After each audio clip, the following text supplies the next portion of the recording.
Hey, welcome to the Beginner Photography Podcast brought to you by CloudSpot, the easiest way to deliver and even sell your photos online. I am Raymond Hatfield, and this is part 2 of our Best of the Year series. So, if you don't know already, if you are new to the podcast, each December I take a look back at what interviews resonated with you the most and compile an action packed, concentrated, mega episode full of the best clips from those interviews.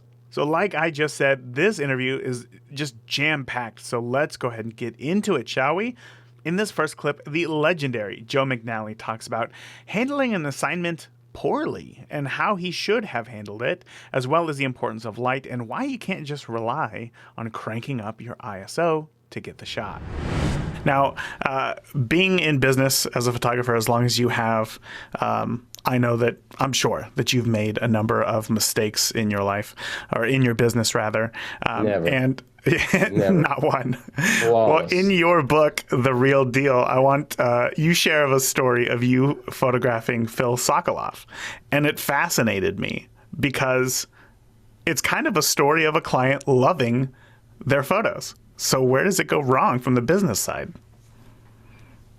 Well, I had gone out for Time magazine, and I had to linger. There was, I think, weather problems, and we had to make the set. And I came back with the pictures, and they loved the pictures, but they just didn't want to pay for the extra time and travail that occurred. And I got pretty angry about that. Like, why? That was when magazines really started to push back on photographers, and I'm sure every photographer for any magazine has heard like, oh, do you think you could go scout it? And, you could scout it for free, right? Like total disregard for the freelancer's time. And so I got ornery, which is never a good idea. You have to keep emotions apart from your business life. And I did good photographs, but I did poorly in the aftermath because, I just got curmudgeonly about it, and I refused to release the pictures. And everybody wanted them, and I said no. And that was just plain dumb and immature and selfish. I think that's why I titled that chapter, When Hubris Meets Stupid. I did well photographically. Everything else I failed at. Now, I want to know, though, where does the selfish aspect come in? Because the issue was that the time wasn't willing to pay you for the additional time. So what's the selfish aspect? Well, also Phil was, we got along okay. He was kind of difficult, and I was just feeling mistreated across the board. So I refused to sell him the photographs. And he had friends, one of whom happened to be one of the editors at Time Life in the system there. And they asked me if I could give him the pictures, and I kept saying no. And I should have just said, fine. I do say this in that chapter, the house always wins. When you tilt at the windmill, you're going to get knocked off your horse.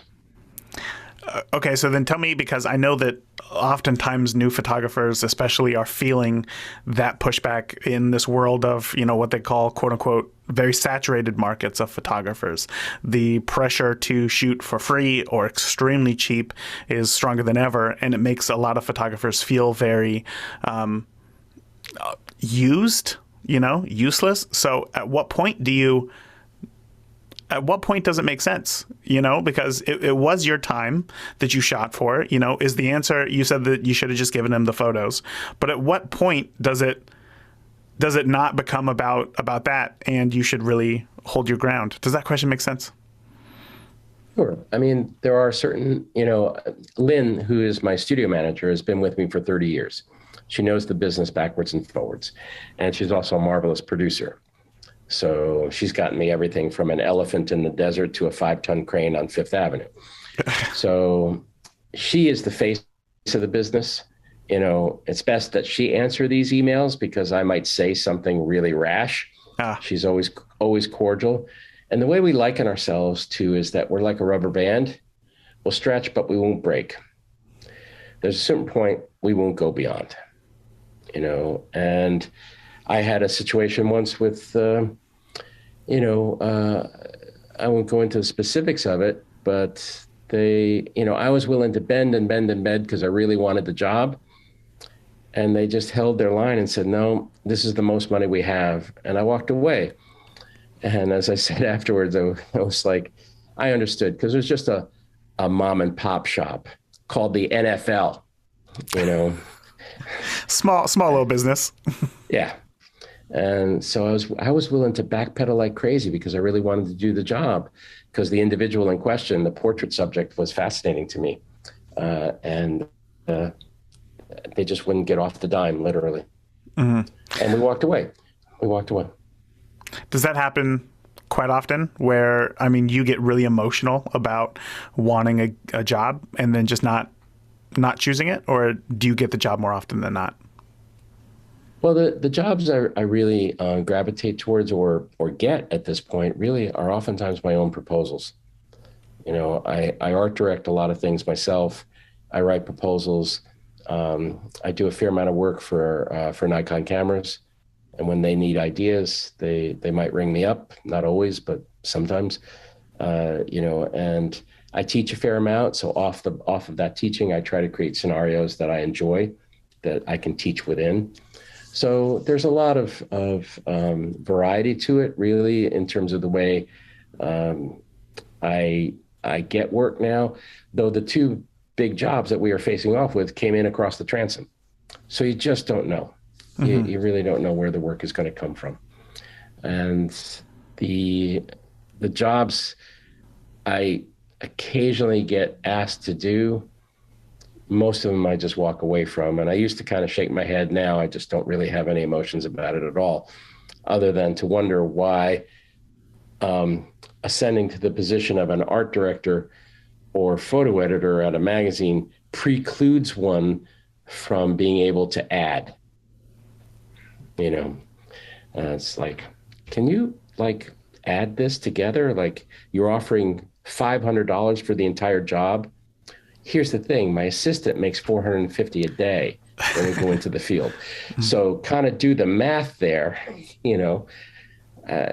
Some things come across and they're just so ludicrous as to be painfully laughable. Mm-hmm. I know that you are very well known for your use of light. I think you and just having copious amounts of lighting gear are very synonymous with each other. In a world of YouTube videos suggesting to just shoot in open shade, or the dynamic range of today's camera is so good you can just lift the shadows in post.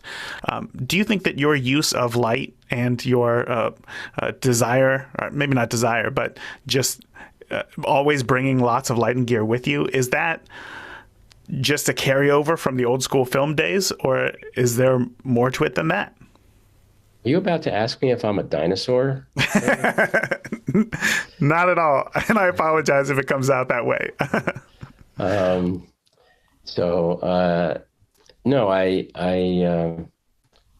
the availability of technology in cameras today is astonishing. As you say, the dynamic range, the upper reaches of high ISO reach numbers that we never dreamed of. But high ISO, as I've said 100,000 times, high ISO has everything to do with quantity of light, how much light there is. It has nothing to do with quality of light. If you want to influence a situation, if you want to speak with light, if you want to characterize your subject, if you want to tell the story of your subject, then bringing lighting along with you and being competent with it is absolutely part of the game. If I always say, if you're on location and you don't have a light with you, that can work out just fine. Could be beautiful natural light. That's wonderful. When those days happen, I'm like, thank you, God, But at the same time, if you're pushed to the wall, the light's not good, then you can't counter that. You become a victim of circumstances. Even with one flash in your hand, you can turn the situation around and express yourself, articulate yourself, and literally subdue the location, even with one flash. So Lighting is part of the game. I mean, the photography comes from the Greek word photographos, which means to write with light. I always love talking about light because light is something that it's so interesting because technically it's everywhere. But being able to train your eye to be able to see light, I think in the sense that that you have, it takes work, it takes time. But I think I always hear from new photographers, how do we see light? How do we train ourselves to see light? Do you have any exercises or any recommendations that you have for photographers who are looking to get into photography to better see light? Sure. I mean, the obvious one is experiment, shoot lots and lots of pictures, see what you like, see what you don't like. But the other thing that, again, was available to me and is still available now, though there's a lot of retouching going on, is I look at lots of photographs. When I would get onto airplanes back in the day when I was trying to learn light, and I never assisted anybody, I learned on my own. I I wouldn't have like Time and Newsweek. I'd buy Vogue, or Cosmo, or Harper's Bazaar, and I'd look at the way those photographers, the fashion photographers, were using light, and those photographers really knew what they were doing. And you could tell, because there wasn't that much retouching going on, if you looked at the catch lights in the eyes, you could tell if someone was using an umbrella, softbox, where it was placed. Was it low light? Was it high light? Where are the catch lights coming from? Where's the brilliance? Where, all of that stuff. And I could piece out the various components that I was seeing and experiment myself. And you learn through many mistakes. I mean, I was thrown into the breach. My first staff job, I wrote about it in the book, was for ABC television. And it was a great job in the sense that I had to shoot color and black and white on every single assignment. So that meant I was juggling different, what was then called ASA, now called ISOs, in my head. And on Monday night, I'd go shoot ABC Monday Night Football. Then I'd bomb down to Washington to shoot, Ted Koppel, on a set. And then I'd come back to New York and I'd shoot a still life of an Emmy in the studio. And then I'd go to Susan Lucci and photograph her on all my children. And it's all color and black and white. And oftentimes I was in situations I had to light something. So I learned. I had to learn. Joe is such a gem to the photography industry. If you want to hear more, check out the full interview. That was episode 299 of the podcast. Next up, we are getting practical, talking all about how to run a session, from direction, posing, what lenses to use, and what shots to get, all with Terri Baskin. I love that because it's all about getting, as you said, a client comfortable in front of the camera. And if I'm being totally honest, 99% of the couples who come in front of my camera say the same thing. They're like, oh, we're not comfortable in front of the camera. We don't, we're not used to doing this. But when I look at your photos, I think to myself, oh, these couples have definitely done this before. Like, they're looking fantastic. They look, magazine ready. They look like they're on the cover of Vogue right now. So how do you unlock that from them? Is that just purely direction of, hey, put the hand here, let's turn like this? Or is that once again just trying to pull out those emotions and letting them not stumble, but letting them move into those poses themselves? So what I'm doing when I'm trying to move them into poses, one, I'm trying to find whatever's most flattering for them, whatever's natural. But I'll tell them, hey, and I don't want the photos to look too posed. Obviously, I'm going to get some posed photos because that's what the family likes. Yeah. I like more of the photos that show the emotion. But when I'm putting them into a pose, if I tell them, hey, if this doesn't feel comfortable, if this doesn't feel like something you'll do, change or make the adjustment. Many times I'll have a couple out. One of the things that's really helped me was I'll start them in a pose and I'll tell them, this is the final pose we want to get, but it doesn't have to be perfect. And then I'll break them apart and I'll say, walk into that pose. And so I'll have them walk into it and then they end up doing whatever they would naturally do. Or I'll give them some type of command, or you have that cinematography background. So I love when you can just give them the action or the, whatever the motivation is for the shot. All right, break apart, y'all walk into and end up in that pose, and then they'll do whatever's natural for them. I've never heard that before, but that makes total sense. That makes total sense.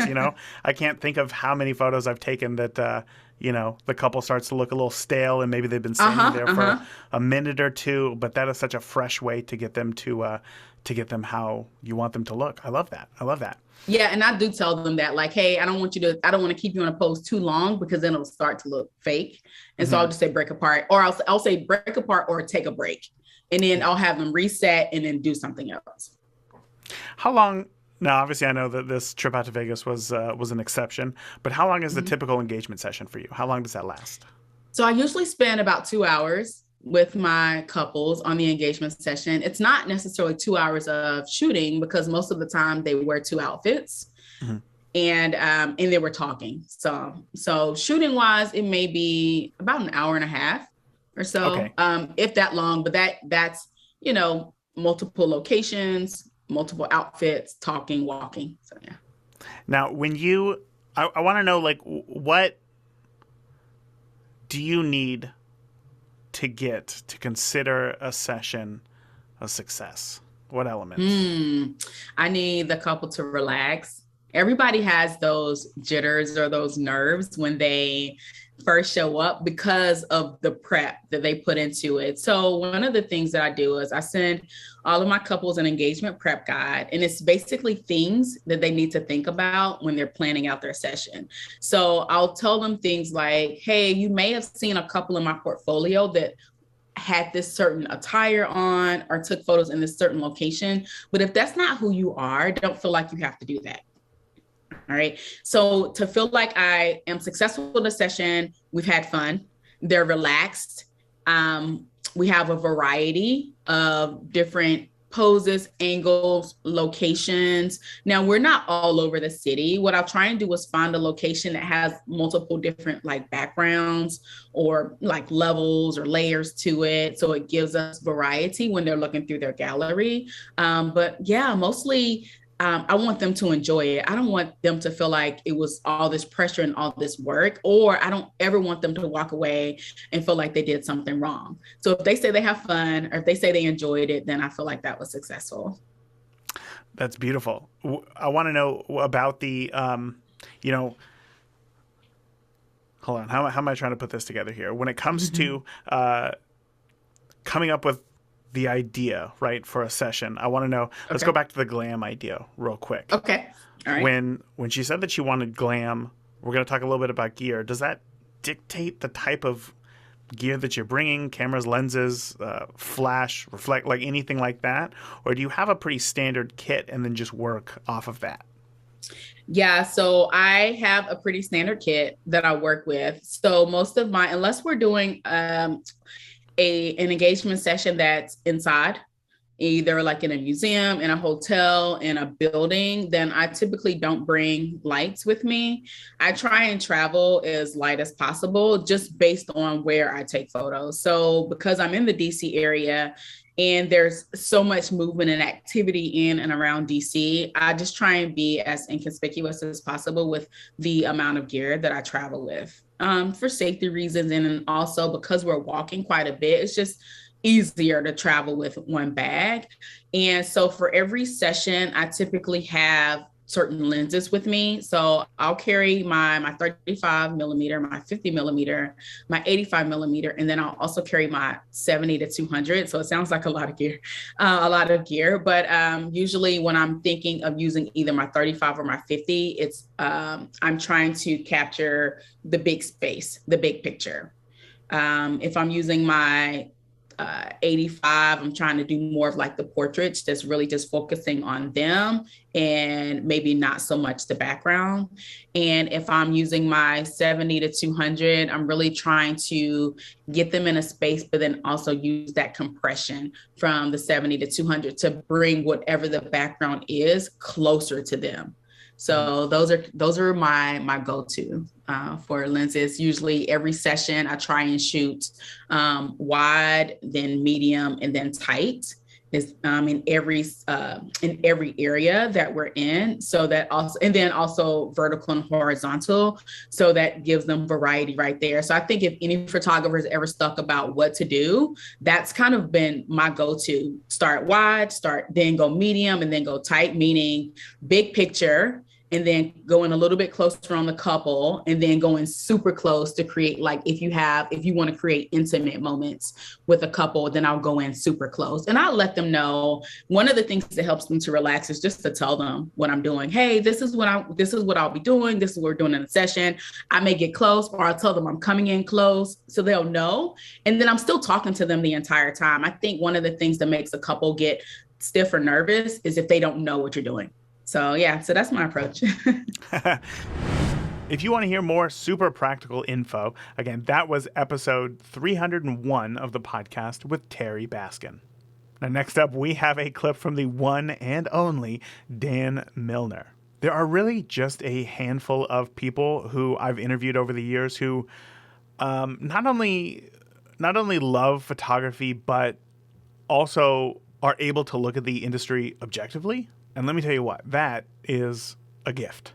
So in this clip, Dan shares his thoughts on social media and how photographers can create stronger work. Well, I think she lives in Paris and he's in the US and she travels all the time. And so he followed her for a month to make a portrait of Coco Chanel, which is now in book form, by the way. He did a book on this assignment, I think came out a few years ago. But that, those days are... that would never happen again. A distant memory. No. Yeah. Even though everyone in agreement, from the photographers or the writers or the creatives to the editorial staff to the art directors, they're all in agreement the work would be exponentially better with more time. They just won't do it. Everyone's convinced themselves they have to multitask.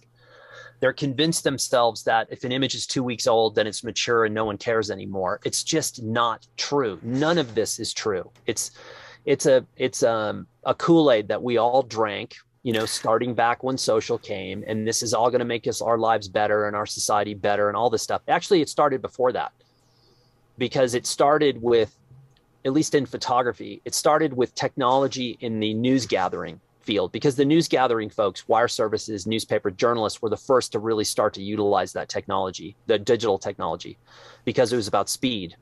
Mm-hmm. And I remember being told, oh, this is great. We're going to give you digital cameras because then you can spend way more time in the field on a story, because you don't have to drive back to the paper and process film and scan film and do all that. And I was like, I'm skeptical. And sure enough, it didn't mean that at all. What it meant was, instead of getting 2 assignments a day, they gave you 10 assignments a day, because you could shoot a pic in 30 seconds, see it, go to your car, transmit it from the car, and then they could go, well, man, we can do 10 assignments. So you spent exponentially less time on projects with digital than you did with film. And the whole thing just inverted on itself and started to erode. And you had that whole lost generation of multimedia at news gathering organizations. Multimedia is going to save us. The public wants interactive multimedia. No, they don't. They never did. They never asked for it. They never wanted it. And guess what? They still don't. The best consumed visual content online is a still photo gallery. It's still gallery. So, and motion is rapidly taking over that. But yeah, we've all just it's photographers in general, creatives in general, we're all looking for the next little angle on something, when in reality, the truth is right in front of us if we want to engage with it. Just stick with photography and just go deeper into whatever the story is? Just take your time. You don't need to do what everyone else in the world is doing. You don't need to be on Facebook. You don't need to be on Instagram. And if anyone ever tells you that, they are conning you, because they're working an angle. It's BS. We've known it forever. And now we're suffering the consequences big time because of what companies like Facebook have done to culture and society. Take 2018 alone and look at what that company was liable for in that 1 year. The scandals that company's involved in 2018 alone is enough. Like any other company, you'd be like, I'm never going to buy their product ever again. And yet everybody's still like, now I'm really starting to see a tilt for the first time. You've got literally millions of people saying, I don't want to be part of this anymore. I'm certainly not going in the metaverse. I do not trust that guy. I don't want to do this. And Instagram has basically ruined my photography and it's made my life miserable. And so there's a lot of people looking to get away for the first time.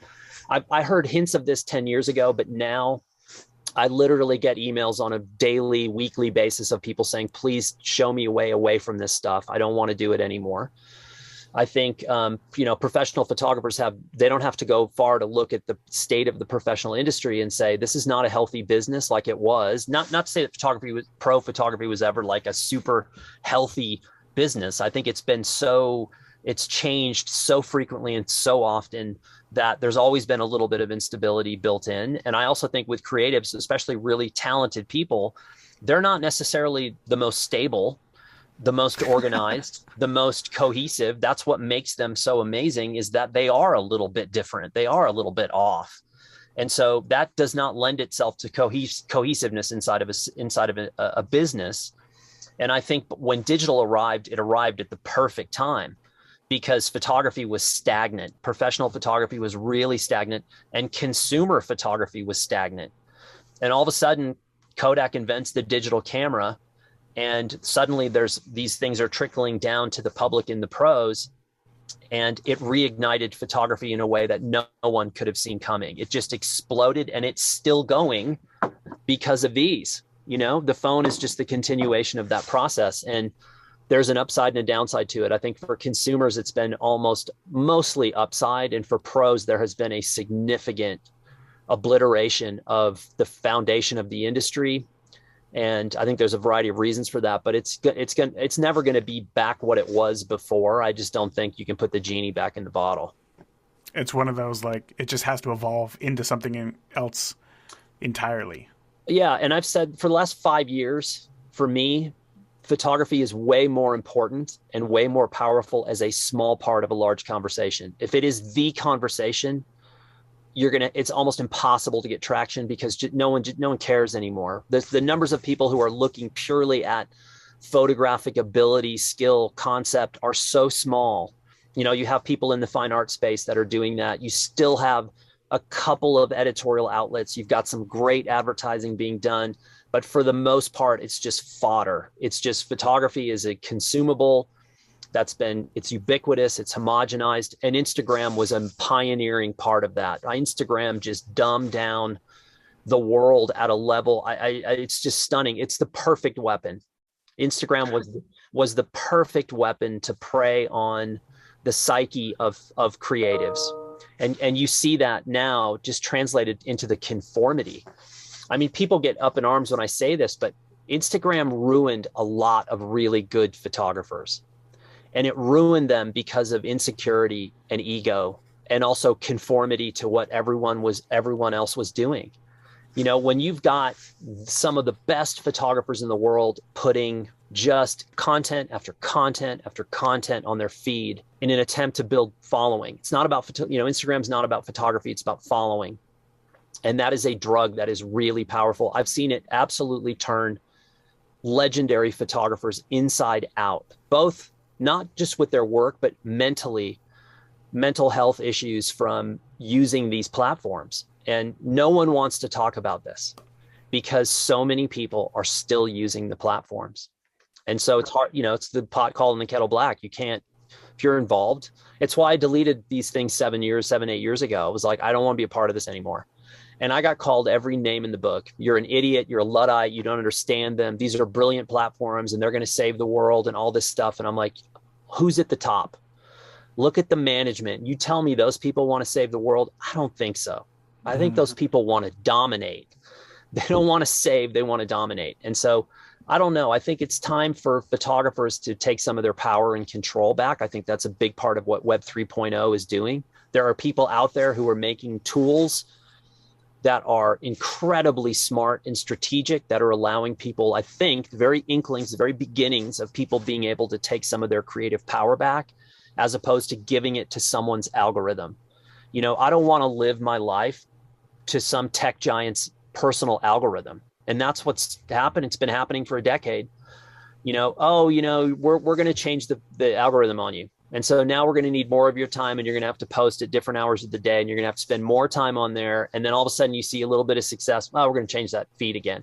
Hey, how come I'm not seeing this stuff in my feed? Hey, how come my friends aren't seeing this? Well, I guess I got to add more. I got to spend more time here. And no one thinks that that's weird. I mean, it's just it's a weird as an outsider to look in at our culture right now. It's fascinating and horrifying at the same time. And luckily, I'm more of a realist. I'm not a pessimist or optimist necessarily, but I find the whole thing fascinating. I love the study of human culture and what technology is doing right now. It's I can't get enough of it. You know, the thing with Dan is that you can't just take a single quote from him because Dan is a man of context. So you could take a quote like Instagram is the perfect weapon to prey on photographers, and that sounds a bit sensationalized.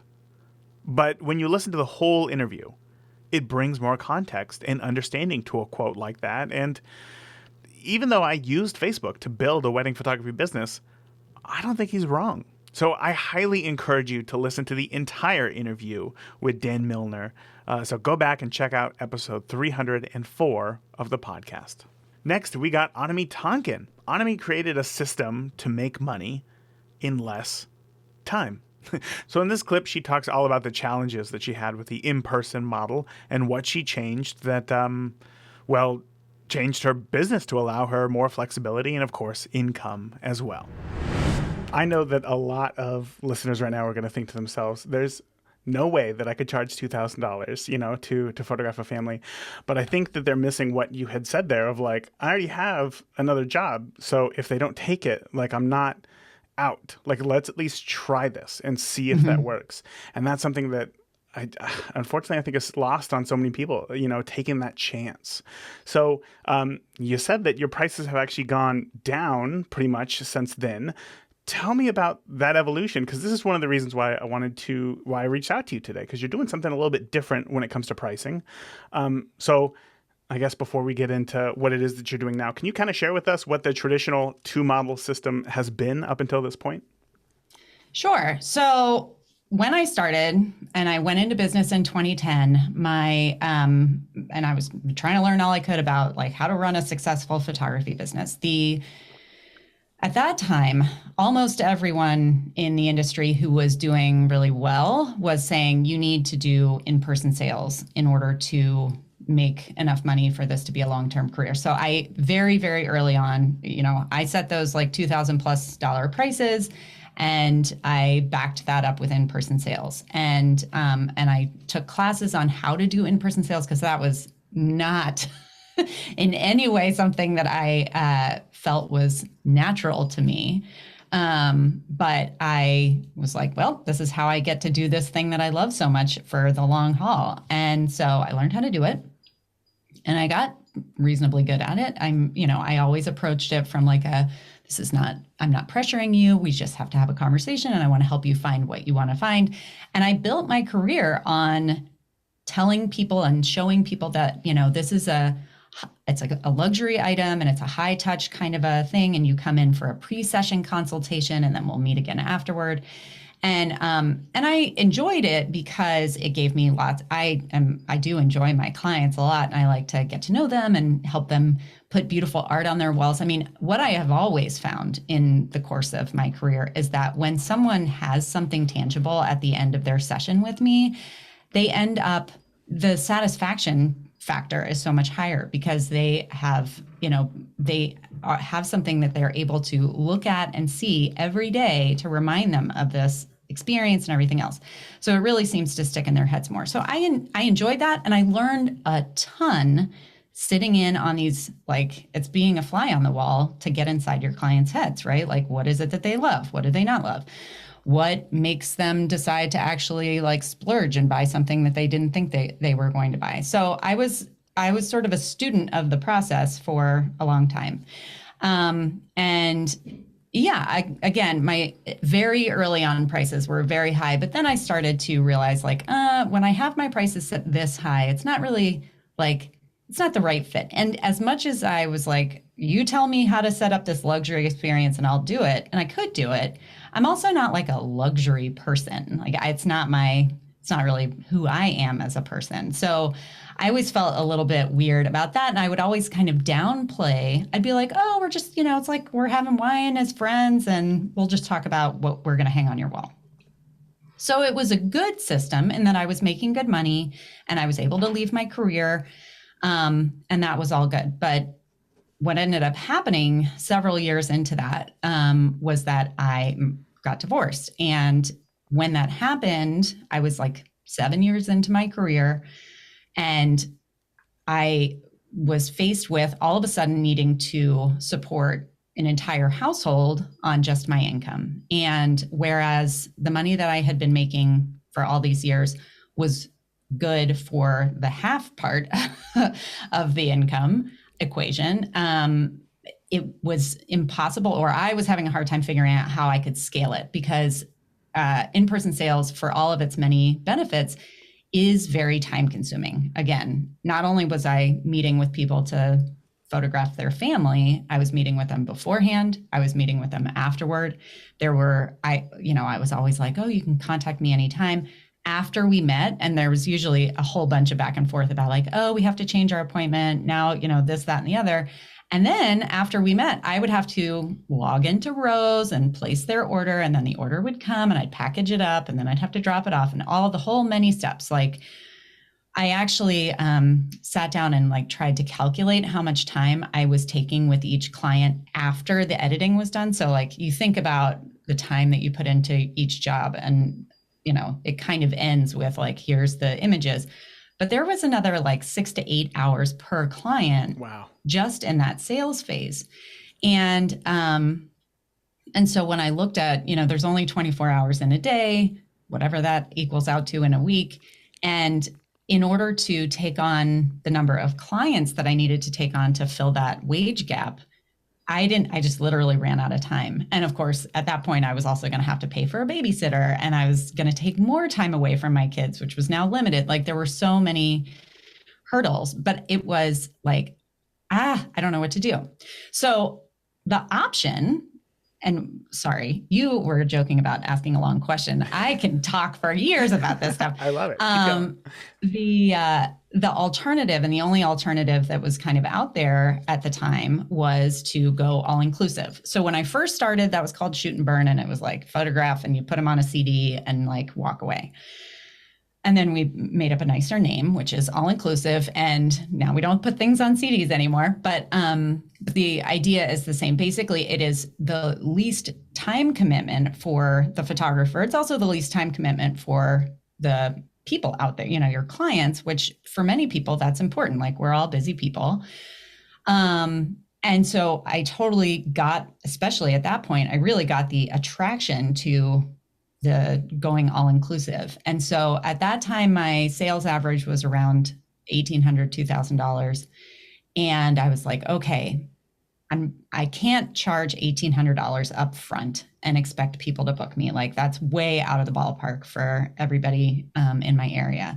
But maybe if I charge $1,400, that's so much less than I currently charge, or than I currently make with per session. I'll lower it to that, but I'll take on more clients, and that's how I'll make the math work. And I did like a 1 month experiment or a 2 month experiment. Which, by the way, it's not enough time. Like, you do have to let price changes have to marinate for a little bit. But I figured going cheaper was going to mean that like the floodgates have opened. Now, all these people are going to be coming to me. And what I found was, not only did I not get this giant influx of new clients, my existing clients, many of whom I had worked with for years, were being a lot more resistant to my new prices. They would say, because before they had been paying, even though over the course of the whole interaction, it would be like $1,800, $2,000. When they booked me at that point, I think it was $250. It was just a session fee, and there was no big commitment for later. So a couple of months in, and I'm getting pushback from all these clients who've worked with me a bunch of times, being like, oh gosh, that's a lot. Well, okay, let me talk to my husband and I'll call you back. And then like crickets. So I'm panicking. I'm like trying to figure out what it's going to take to get my nursing license renewed. And the whole time so frustrated by like, what, this doesn't make sense. Everyone in my local market would point to me as like, oh, she's so successful. She's doing so well. And here I'm going to have to quit this thing that I love because I can't make it work. So out of like pure desperation, they say necessity is the mother of invention. I looked at, well, one day I was looking at my gallery software, which I subscribed to, like I paid for it, but I didn't really use it because people were coming in to do the whole sales thing. And that was when they would buy. Mm-hmm. So I just used my gallery software as a way for them to then be able to like share images with grandparents. And like every once in a while, a print order would come through. But generally speaking, nothing ever came through. And I was frustrated because at that point, the software options for gallery software had come a long way. And I had this really beautiful online gallery with this gorgeous online store. And I was like, nobody ever even sees this thing. Like I'm paying for this software and it's not used. And something like clicked in my brain. And I was like, I wonder if I could make an in-person sales experience happen using my online gallery software. And I don't know, to make a long story short, I, over the course of a couple of weeks, kind of hammered out this rough plan. I tried to really distill after 7 years of in-person sales, like I know what it is that makes people buy what they buy. Sure. How can I make those things happen in a way that I don't have to show up and do it in person? And it was like a full-on Hail Mary pass where I was just like, well, we're going to see if this works. And if it doesn't, we'll figure out the next step. I mean, my whole life was being reinvented at this point. So let's just go for it. And I put this thing together and it was a little rough around the edges, but I launched it and I essentially reached out to all my clients and I was like, hey, remember how I told you all the time that the most valuable part about working with me was meeting in person? Well, forget about all that. I have a new plan where I'm going to help you through this process, and I framed it as a benefit for them. I was like, I know how busy you are, and I've gotten a bunch of pushback about like, it's really hard to schedule all these meetings. So I have, created this process for you that gives you all the attention and the need or the, customization that you want, but you can do it on your own time from the comfort of your own home. And I had no idea how it's going to go. And it was, that was like May of 2017. And from May until December of that year, so in 7 months or whatever that is, I made more money by 30% than I had made any year prior in working full-time for the full year. And at that point I was like, well, this is a thing. This is working really well. And that's the way that I have run my business ever since. And it's been super successful. If you want to hear more about that system, go ahead and check out my full interview with Annemie Tonken. That was episode 307 of the podcast. This next clip is from David Julian, who does a ton of personal photography projects of all kind. And I think when looking at his work, he does not seem to be held back by, and I'm using air quotes here, normal constraints. And he has this really creative and interesting portfolio. So in this clip, we talk a lot about personal projects, from planning them out to know how to find your voice and knowing if you did a good job or not. Yeah, see, that is difficult, right? Because, and that's, again, something that I struggle with as well. And I think it was David Duchemin who said that like the perfect photography school would be simply one camera, one lens, like 1,000 rolls of film. Don't come back until you've shot all of them, right? Don't talk to me until they've all been shot, right? Like there has to be this journey of self-discovery and like what you like in a photo. Yeah. So when it comes, let me ask you, because this is another thing, because I think that a lot of people like the idea of going to school or getting a course, obviously because they can have somebody who they can get feedback from, but also because it gives them a sense of direction in where they should go, right? Yes. So with you doing a lot of personal projects, where you come up with this idea in your head, are you giving yourself certain constraints to follow in order to better a certain aspect of your photography? Or are you just going just for the final image and everything else you kind of figure out after the fact? Does that make sense? I think that, yeah, I think I can make sense of that. I feel like I will have what I call an intention, and I will define that intention by making notes, sometimes even drawings of what I want. If I'm doing something that's based on still life, that I'm going to probably make some kind of thumbnail sketches or doodles that'll give me some ideas on how I want to light something. The rest of it's pure experimentation on that kind of project. But if I'm learning street, I'm going to look at a lot of great street photography, decide why it is that I love that particular photograph or another one. And then I'm going to say, I want to do work that has that kind of power. And all the while, I am going to post some images, but I'm not going to decide that that's my end game is to, I'm doing this in order to get a lot of likes, or I'm doing this in order to get a lot of feedback. But it's necessary that I get some. Even at this point of my life, I'm sometimes my worst critic. So I do need someone else to say, this is actually the better photograph, not the one that you've chosen. So it's somewhat of an emotional decision as well as a tactical one. And I love what David said, and I think he's a brilliant person to follow, is that we need to keep practicing to keep practicing. I think the piece of that sentence that might be missing for me is we do need to show our work in order to know that we're in the right track and doing the right work. Again, yeah, that's another thing that's another part of the equation. It's like I feel like I'm just full of quotes on this one. Like it was Ansel Adams or whatever who said, there's two people in every photograph, the photographer and the viewer. I love that. It's so great. Yeah. But, I wonder sometimes as the photographer, how much do you care about the viewer? What do you think about that? Do you think that matters, or is it more about you, the photographer? I think that's a really great question, because it's important to, as an individual, make that decision. If you're the kind of person who's insecure enough that you feel like you can't judge your own work, or you're too harsh a judge on your own work, and you really do need someone else to say this is a better photograph than another one, then that's one type of person. Other people are not that fully invested in the emotion of their own work, and they have a chance to be much more open to outside inquiry or outside choices. And I think that everyone who uses a camera, no matter how good they are in their own mind, or no matter how bad they are in their own mind, all they need to do is keep finding people, mentors or workshops or classes or groups or camera clubs or meetups. Any way you can interact with other people will do three things for you. It'll make you a better photographer because you're around great photographers, mediocre photographers, and sometimes not so great photographers. It'll make you a better photographer because you're practicing and you're showing your work and you're getting input. It's part of the clan mentality of the human relationship to other humans. We can't be isolated. We can't be alone.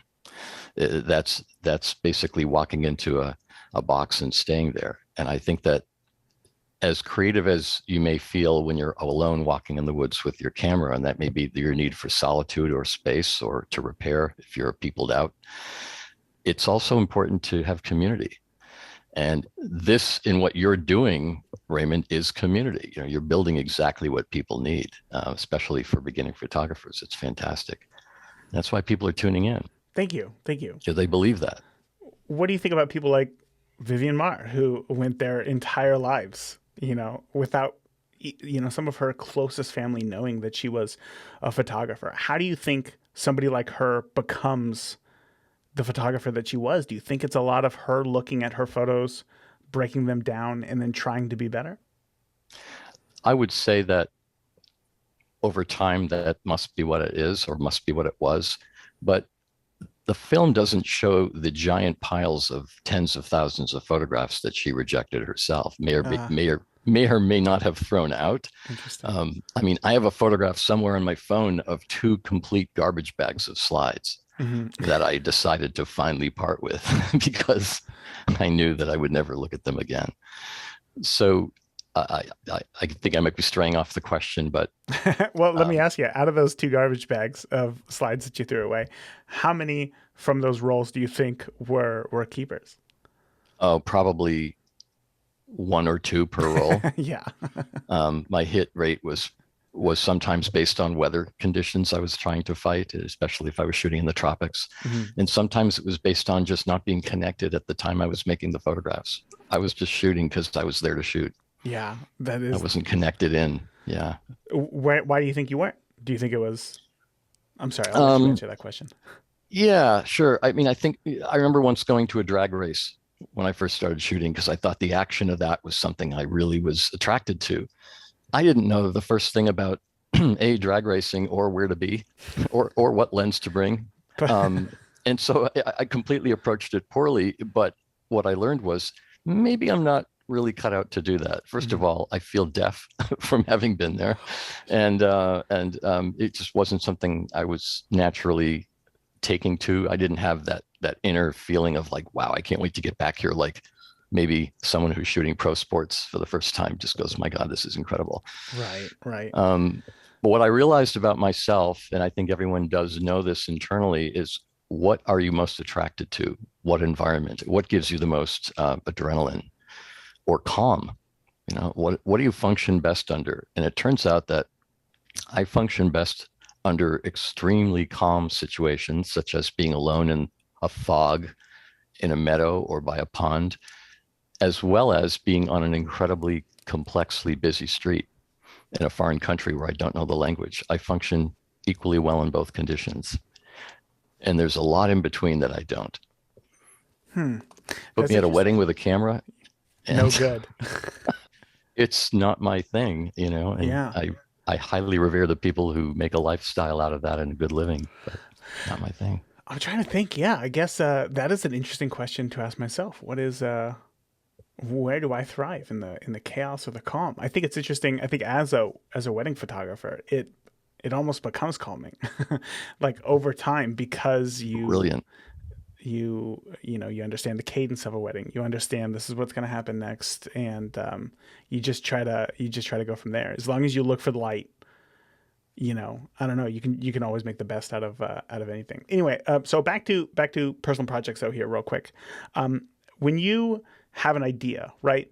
You have an idea. I guess I'll get to the question first. When you have an idea, is it just maybe for a single image, or is it for a series of images that you want to accomplish? We'll start there. That's a good question too. I feel like I have a vision in my head. It could even be something that I dreamt, or maybe something that composited in my mind through other things I saw along the way. I have a vision of something, and I know that more than one of them would be a better story than just a single piece. That said, I have done projects where I've set up something to photograph over time, because that was part of the idea, was the metamorphosis. And it turns out only one of those frames really was any good, and I had to go and find a different way of approaching the same subject. So I think, again, it comes down to practice, practice, practice. Be sure to check out the full interview with David Julian. That was episode 306 of the podcast. Now, one question that I hear from you and other listeners of the podcast is, how do I know if I'm ready to start a business? Well, Sabrina Gebhardt is here with the answer for you. So, okay. So obviously I think that a lot of the avoiding overwhelm comes from clarity in knowing exactly what you want. And that's kind of what we were talking about right there, making the decision. What are you going to choose? Is it, staying at home with the kids, helping raise them, or focusing on growing your business here? So once somebody makes that decision, let's say for the sake of this podcast, because there's a lot of business podcasts out there, and we've spent a lot of time talking about kind of the business side today. Let's say somebody wants to do it slowly, right? And spend time with the kids. What is that thing that they should focus on maybe first? Like, what are the first few things that they should focus on before getting too deep in introducing fear and anxiety in their learning path? So are we talking about they are comfortable in manual and technical and everything, and they're just kind of easing into business while their kids are at home, or they're not even ready for business yet? Not ready for business yet. Yeah, no. Okay. The majority of listeners of the podcast are those going from 0 to 1 rather than 1 to 100.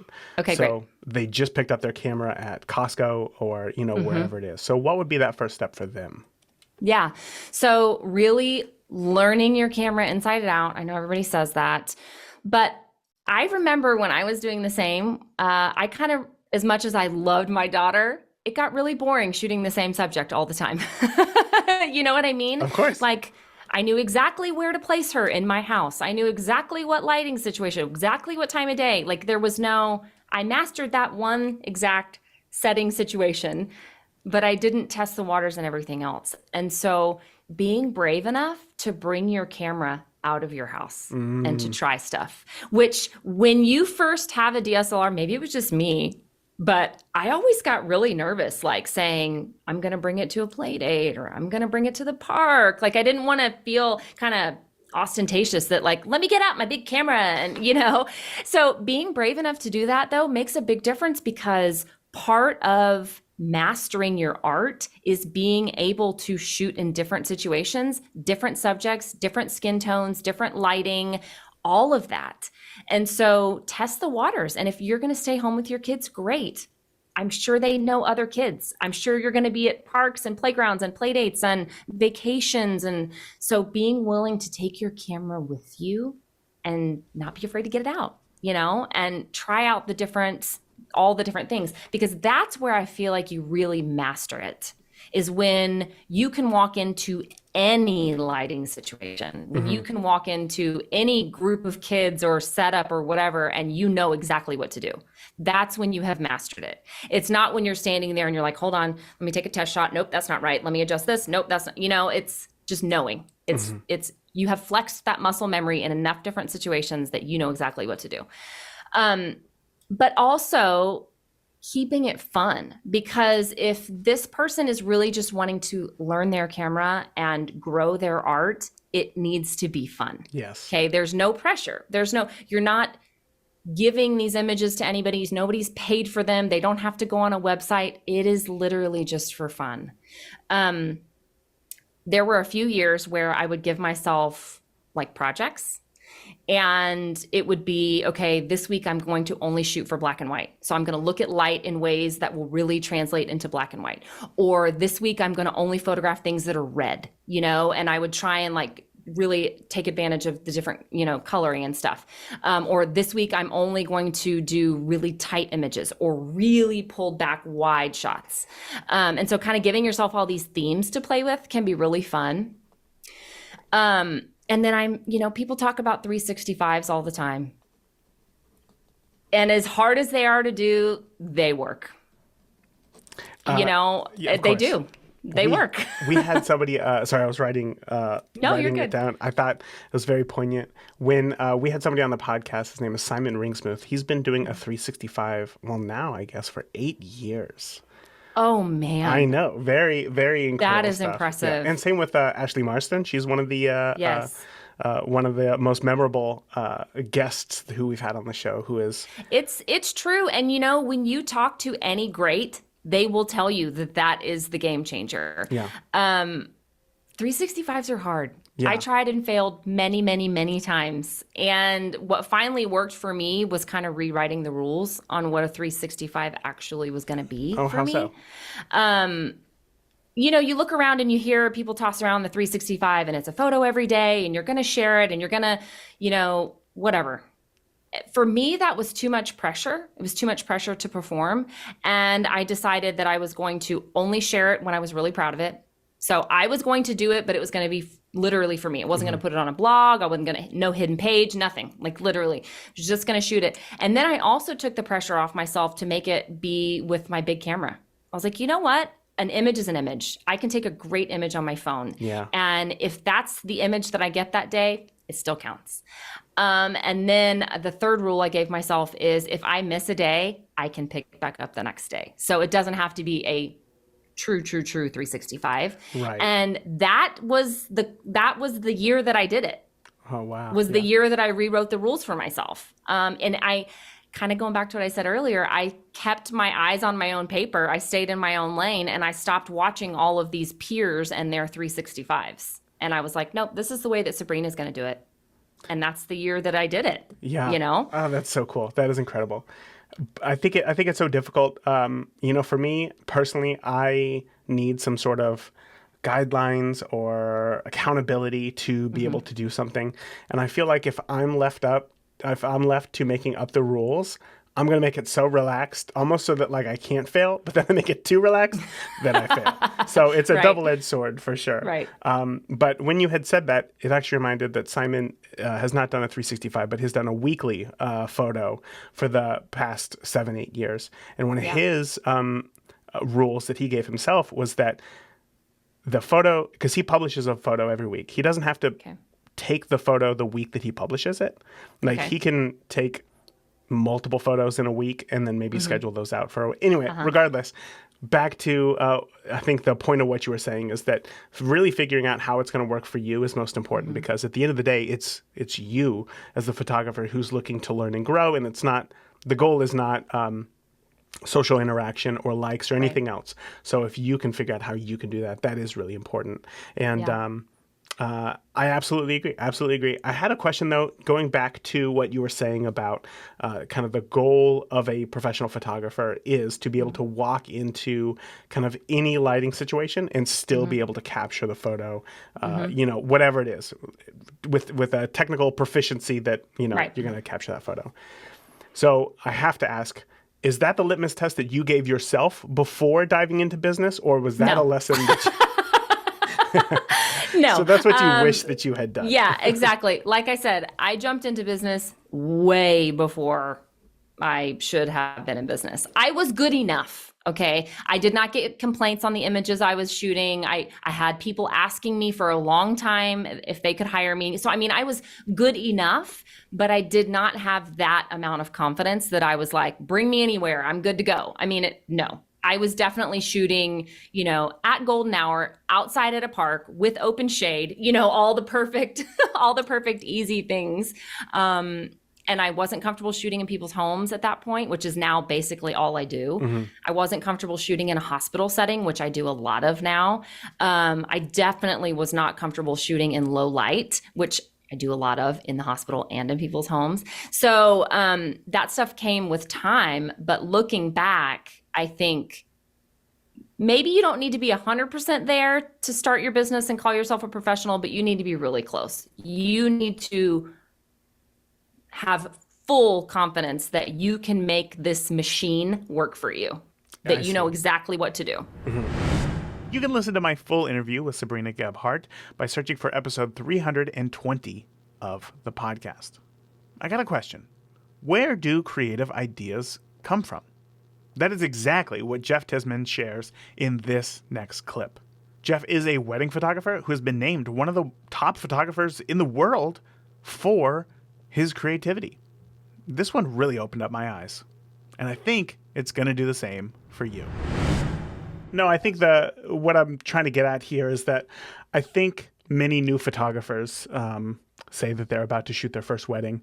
Probably the last thing on their mind is, you know what? I'm going to see if I can get this couple soaked in champagne and all of my gear as well. That idea is inherently just more creative than most of the ideas that I think new photographers are going to get. And that's one thing that you're really well known for, is your use of creativity at a wedding, the types of photos that you get. So let's take portraits, for example, right? When it's time for those portraits after the first look, are there certain elements that you're looking for to be able to create something interesting, or do you have a special approach?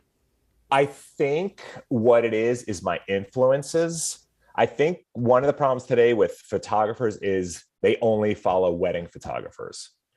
And growing up, like I said, back to my rock and roll days, like I love Mark Seliger. I don't know if he's the guy who shoots for Rolling Stone. Yes. Back in the day.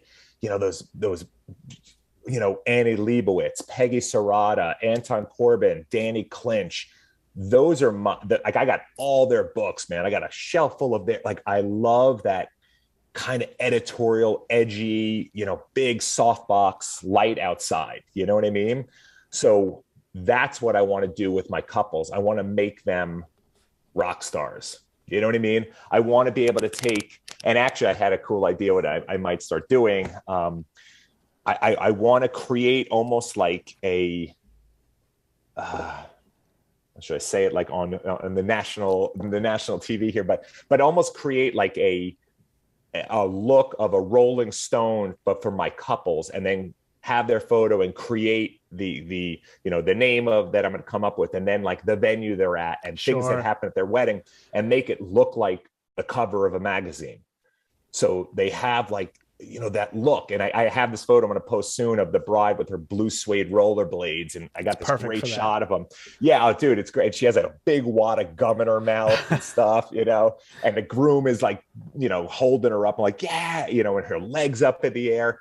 It's not a wedding photo. It's a photo of them, So when I go in, like I said, once I finish grandma's mantelpiece, I want rock and roll. I want edgy. Yeah. I want it to be, I don't want it to be, again, just that same photo week after week, the same photo. Look, their heads are together and they're standing there, and I put the wall blue. It's like, when was the last time I spun my wife around in a twirl, or we stood there holding each other, our heads together? Mm-hmm. We go hiking together, and we bike together, and we take our dogs for walks, and we drink beer, and we eat pizza. You know what I mean? Like, that's what we do. That's what I want a photo of, So I want that for my couples. Like, what do you do now? What is it you guys do for fun now? And we do this. Like, one of my favorite photos, I think I sent it to you maybe. There was a couple, they were this comedian from Brooklyn, and getting to know them, asked them, hey, what was your first date? What do you remember? Like, oh my God, Jeff, we had Milwaukee's Best. It was the only beer they had. It's like Milwaukee's Best. So I got them Milwaukee's Best and these crazy straws that say yay on them. And they have their heads together, and they're both sucking down the beer through the straw, but holding Milwaukee. And now, is it an award-winning photo? Who cares? Like, they loved it. Yeah, it's total personality. Yeah, that's them. So now this photo, somebody come in like, oh yeah, our first date, we had Milwaukee's Best beer. And it's like, wow, it's in your wedding photo now, and it's like that's, to me, that's what I would want. So I try to approach it. This is what I would want. You know what I mean? Like, I don't want this. Okay, stand there, guys. Hold on. Okay, just keep standing there. Okay, I'm trying to get the light right. Like what is that? I don't do that. You know? No, I get it, and I love this, and I'm trying to think of how to, I guess, turn this into, for lack of a better term, some actionable advice, because I know, many photographers will say, I love those unique couples. I love photographing, couples who are willing to do their own thing on their wedding.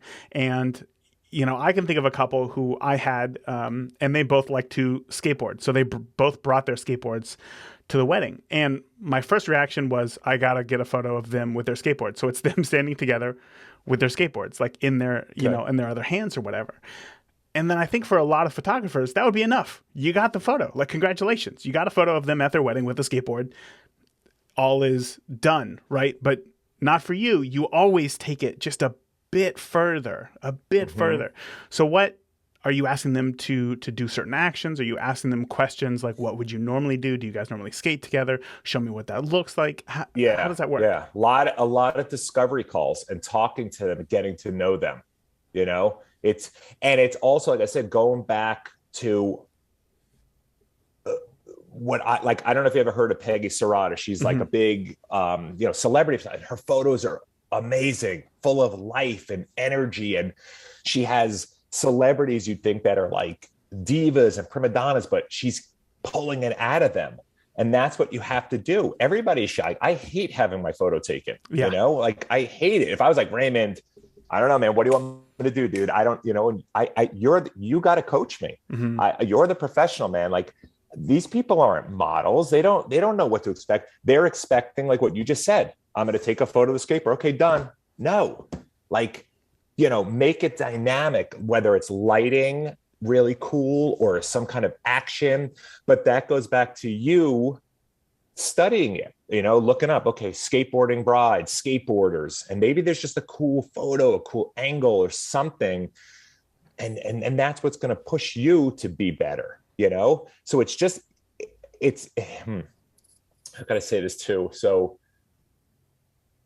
it's not accepting mediocrity. I don't accept mediocrity in anything in life, and I don't expect my couples to, like, I hate incompetence. Here's a great story, man. This changed my life. Okay. I worked at Bob's Big Boy in the New Jersey Turnpike when I was like 16 or 17, whatever it was, man. And I was working, and it was like midnight shift or something. And I'm the only one there, and there's a trucker drinking coffee at the counter. And I'm like sweeping the floor, dude, all pissed off, like, you know, muttering under my breath. And I swear this changed my life. The guy literally said to me, he's like, listen, man, no matter what the job is you have to do, you do it to the best of your ability.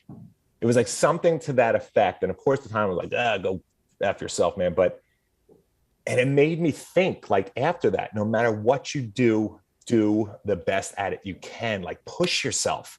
You know, going back to your question, it's like just learning it and following people and educating, getting excited about doing those kind of photos. You know what I mean? Like, push yourself.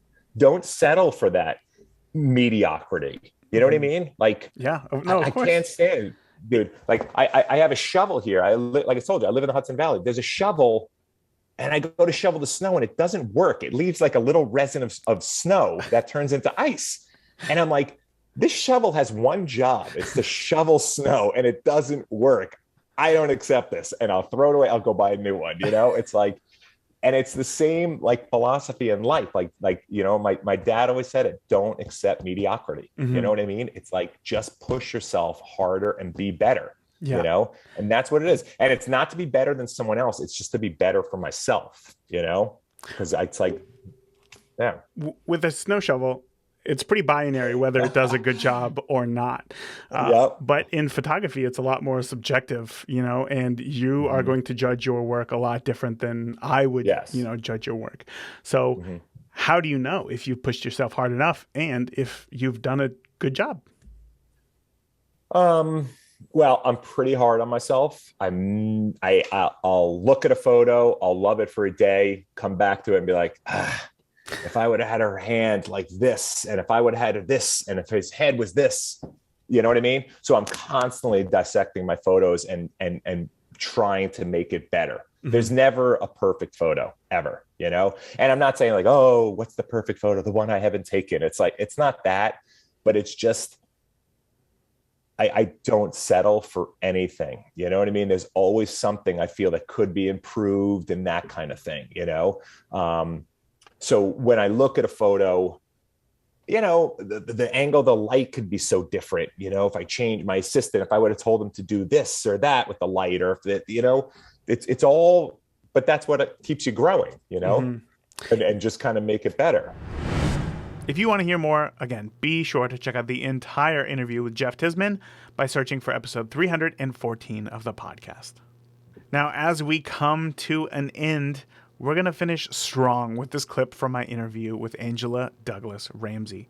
Angela also does a lot of personal projects. So looking ahead to this new year, I know that many of you might be, you know, wanting to try a 365 project. And that's why I included this clip from Sabrina and then the clip from Jeff about being creative. And this clip from Angela is more about introspection, right? Infusing more of yourself into your photos.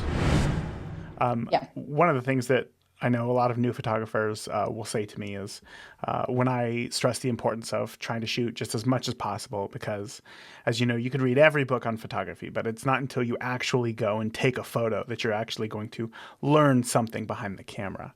And one of the biggest, well, let's call it for what it is that, you know, your camera, typically when you first get started in photography, it's a DSLR. It's big. It's kind of doesn't fit in a pocket or anything. As you said, sometimes you shoot in the car, sometimes you shoot at home. You see, you know, your son with the cat or whatever. Do you have how do you deal with that issue? With sort of like the camera issue, it being... Yeah, I guess, do you have a small pocketable camera or are you carrying the full-size DSLR everywhere with you? So I did. For many years, I used to carry that full-size DSLR with me everywhere. I mean, I carrying it to the beach. I was like shoving it in my purse and it went everywhere. And I remember there was a 40 millimeter pancake lens. And I remember buying that and that being my really go-to lens because it was so easy. It made the camera so much smaller, because when my kids were little, I was like banging them in the head with the camera, and, and that's awful. I also make sure that, like, I always have cameras around and ready to go, like in the house. So there's always one that I know the battery's charged, and a film or whatever, in case if it's like, oh, I need to go take pictures right now. Look at the light, there's something I want to do. But then I also have a Fuji X100F, which is my favorite camera in the entire world. And that one is another one. It just, it's a fixed 35 millimeter lens. I love it. It's small. It has a leaf shutter, which means that my shutter is silent. And that's really great if I'm maybe wanting to do street photography. And I think it's not as invasive. Even when I'm photographing my family and stuff, I like that, I guess, that quality about it. Mm-hmm, mm-hmm. But then I still have my Canon, I shoot. But I much prefer just a smaller camera. Yeah, of course. Okay, so if anybody's listening, know that in the future, maybe more cameras come. But today, if all you have is the DSLR, don't let that stop you. Is that what I'm hearing from you? Yeah, don't let that stop you. I mean, I think whatever camera you have is the best camera to use. You use what you've got. And, that could be a film camera, that could be a point and shoot. There's so many photographers who I see who just use their phone. I mean, there was one photographer who did the cover of a bunch of portraits of Time magazine with their iPhone. I think you use what you've got. Sure. And I use whatever I got. It's just a range for me. I want to ask you a question, because on your website, when I was reading over it, you have a line that says, "I believe that art resides in the fleeting moments of everyday life." And I think that's a pretty powerful statement. I think a lot of people can resonate with that, especially with kids. But I wanted to go a little bit deeper and ask, how are you defining art, and what's the difference between capturing those moments, those fleeting moments of everyday life, and maybe just a quick snapshot? Is there a difference? Does that question make sense? This is now a giant question. I apologize. This is a giant question. Okay, I'm going to do part 2 first. Okay. So I think that the difference between a snapshot and making an image is intention, and intention within the frame, right? So intention of where you are placing yourself to photograph whatever your subject is. And that subject could be a person, that subject could be, a tree or just a wave. I think it's all about how you're composing and putting elements within that frame is what makes it an image over a snapshot. Do I do snapshots all the time? Like if I'm, maybe I'm out with my sisters and posting something on my Instagram story. Yeah, it's a snapshot. There's no intention behind it. It's just like, hey, let's take a picture and smile. I'm not thinking about the light and the composition and the moment. I think when you're putting all those things together, then you're making an image, and that's a difference. Gotcha. And what do I think art is? That is a big question. I love big questions. I think art's different for everyone, right? Yes. So I think that's such a hard thing. When I think about that, I always think about, Man Ray, and how, he was really pushing the boundaries of art and photography, where he was photographing, what did he photograph? A toilet, and I talk to my students about that, about how, it can be anything, can be art. I can look at something that someone could pay $50,000 for, and they're like, this is an amazing piece of art. And I'm like, no, that's total crap. So I think there's a difference within, what it is. I think there are photographers who photograph snapshots and make them art, and they make millions of dollars on it. So it's just, I think, to each person as to what they would think art is. I think finding beauty in the everyday is putting your phone down and really like looking at the world around you and just being in awe of it. Because I think we're so busy rushing from place to place and being on social media that we're just letting the world pass us by. So I think having this slowing down and just being like, go outside, take a walk, and find things that maybe you didn't realize before. Oh my gosh, this person has this beautiful lemon tree in their yard. I've never noticed it. Look at the way the light's falling on it. Really study that and see how beautiful that is. Just doing all of those things, I think, help people find beauty in the everyday.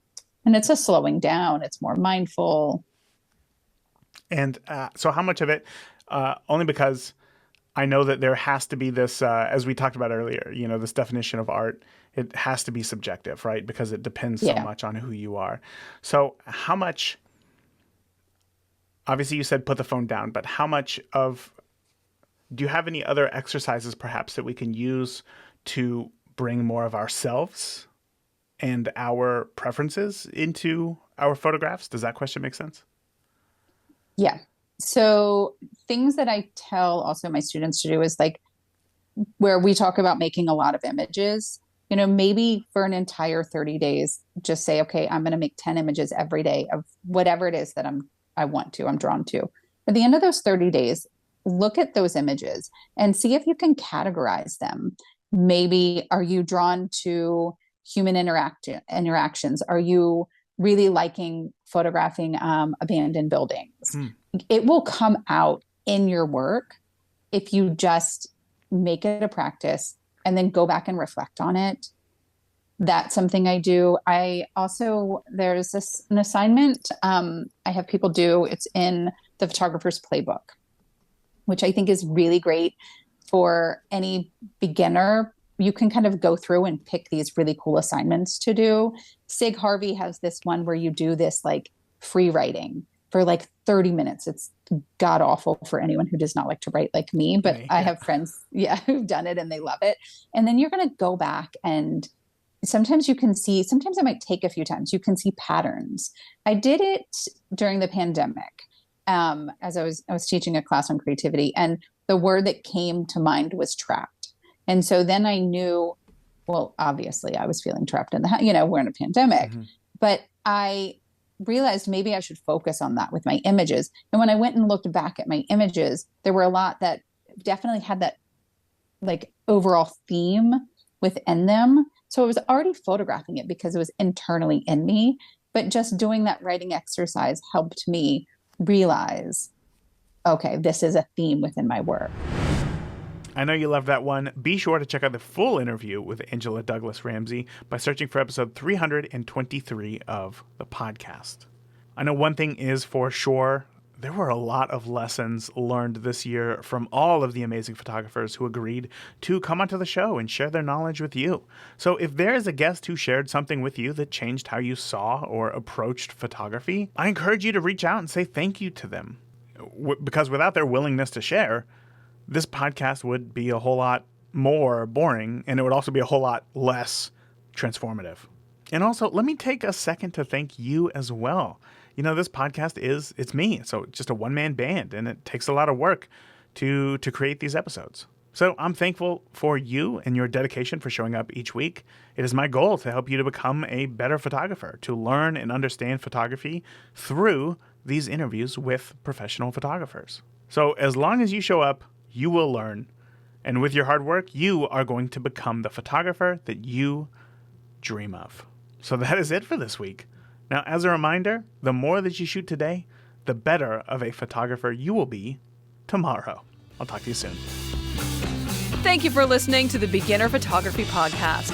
If you enjoy the show, consider leaving a review in iTunes. Keep shooting, and we'll see you next week.